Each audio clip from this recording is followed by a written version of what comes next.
Hi guys! Okay, I'm going to try to use my dry erase board, so bear with me. I've got this whole, see this whole thing all set up. Okay, so we're going to talk again today about body image. I'm focused on the first book in the Thin Supremacy series, Thin Supremacy. And Thin Supremacy is about body image and our cultural battle with weight. So I wanted to go in more depth around body image as a survival mechanism. I posted a video yesterday about that. We'll find the link and put it below. So if you're just now watching this but haven't watched the previous video, you can watch the previous video below. So okay, so I went over Maslow's hierarchy of needs in the last video. I don't need to do that again, but the idea is that we are wired, evolved psychologically to care about what people think of us, in part because how we relate to others through hundreds of thousands of years was very, very much directly tied to survival. So if you were out in the wilderness alone, you're more likely to die than if you were in the wilderness with 1, 2, 3, or a group of people working together. So evolutionary wise, we evolved to care about how we are included in our group, and if we have worth to the group of people we're living with, and that we have a sense of something to give, and that what we bring to the table is valued. So there is this inherent psychological drive that we have, what you could call an ego, right? The idea to promote oneself, to accumulate positive thoughts from others as a form of security and safety in your survival.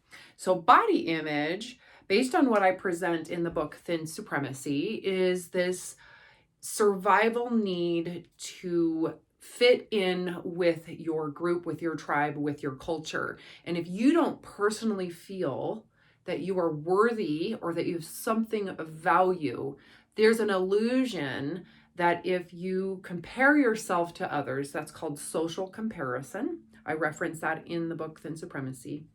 That if you compare yourself to others in your group who are seen valuably, our mind naturally wants to adapt and to mimic and to copy those qualities that people who are seen positively in the community. We want to look like them, be like them, like we want to copy them. And so if you don't personally feel valuable, you're going to naturally observe what is, what you can see of value in other people.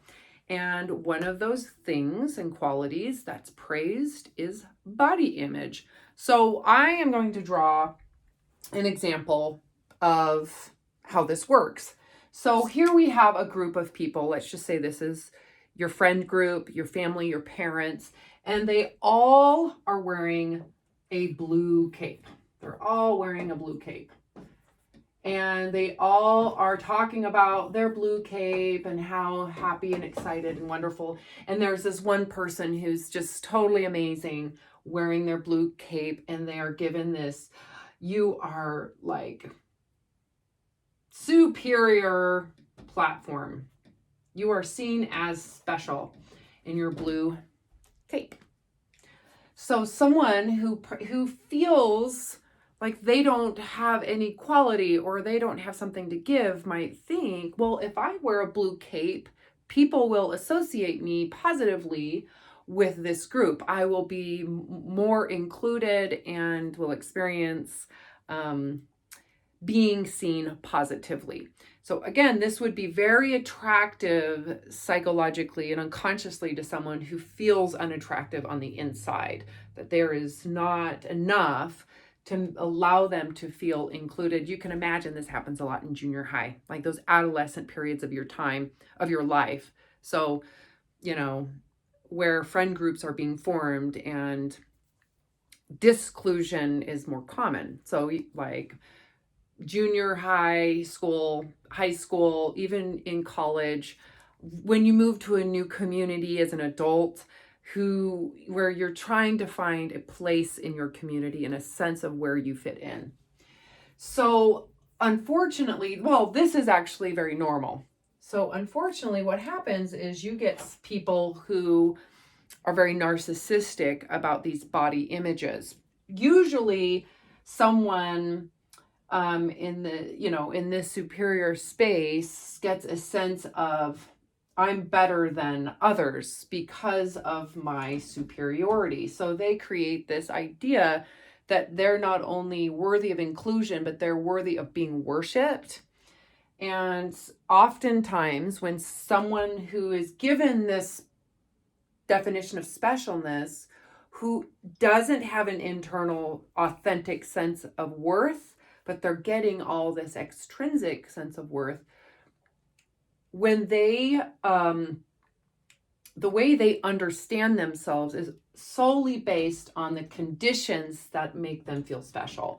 So if someone else is given praise and that other person, let's just say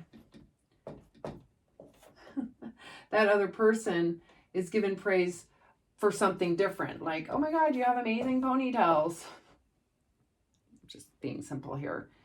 This person will feel threatened because their sense of authority and sense of specialness is coming from this, let's say, blue cape. And this person doesn't have a blue cape. So to the mind of this person who is getting their sense of worth from something superficial like clothing or looks, will look down, come over here, on this person who's different in their ponytails, the way they do their hair, right? I'm going to drop that down. Right? So looking down upon or stigmatized. And this is where, let's be something more realistic. So if we're using the blue cape up here, let's imagine this person down here doesn't really like the color blue. It's not really what they want, but you know what they love? They really love a pink cape. They like pink. And this person over here is trying to confirm their authority in their blue cape by putting down the person in the pink cape. So ultimately, this is how you get that narcissistic body images, where the people in blue think they are superior to other colored capes. So in relation to body image, what's happened over the past century is people who are not necessarily wearing capes, but who are thinner, are using their thinness to elevate their standing in the community and wanting to create this group of people who are superior in their body image. And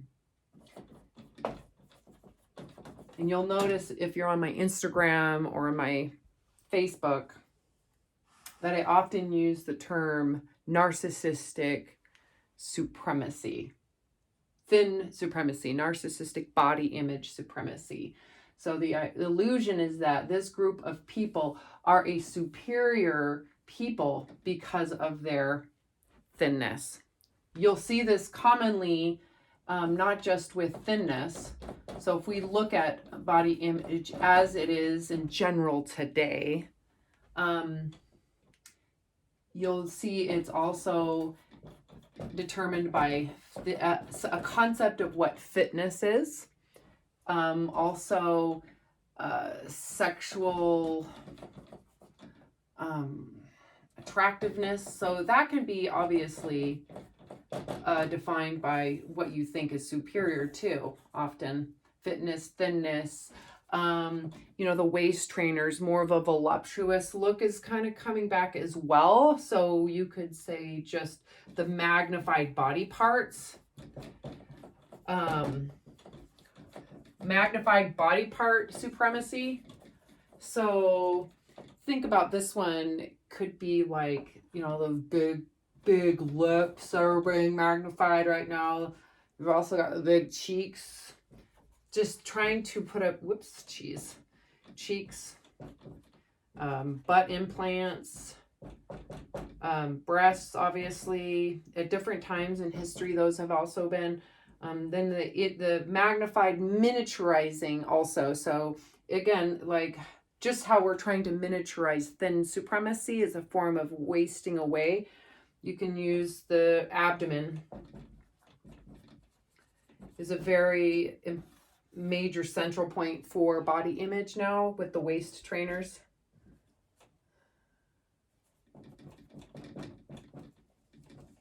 You know, like corsets in the past. So again, imagine all these in your group, how you're putting yourself on a pedestal because of the body part or image you're trying to magnify or assimilate into your group. And then you're saying, I'm better than you. So that would be your superior narcissistic body image. Body image, right? So another one is also diet.